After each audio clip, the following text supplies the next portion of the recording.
Okay. Jared. Yes. Josh, I want to follow up on Major's question about King v. Burwell. I know you said that you remain confident about the Supreme Court's decision. Is there any legislative proposal that the administration is considering that could potentially get through two Republican chambers of Congress that would fix the Affordable Care Act if the King v. Burwell decision went the other way?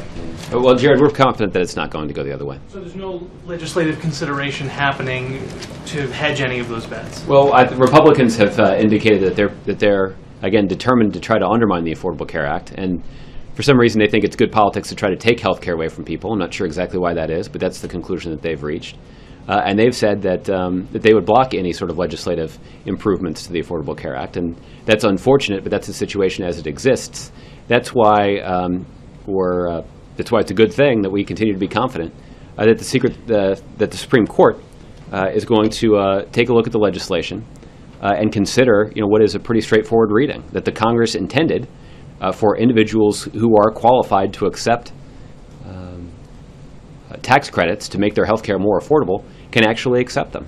And that's a pretty simple principle, and I don't think it's one that we it is a conclusion that has been acknowledged by others who've looked at this. When, for example, when the Congressional Budget Office did a review of the Affordable Care Act, they did so, and their analysis indicated that they expected people who lived in states where the federal government was running their marketplace, that those people would be eligible to collect tax credits to make their health insurance more affordable. So it's not as if this is some sort of creative interpretation of the legislation. I think it is, rather the clear intent of those who wrote the law.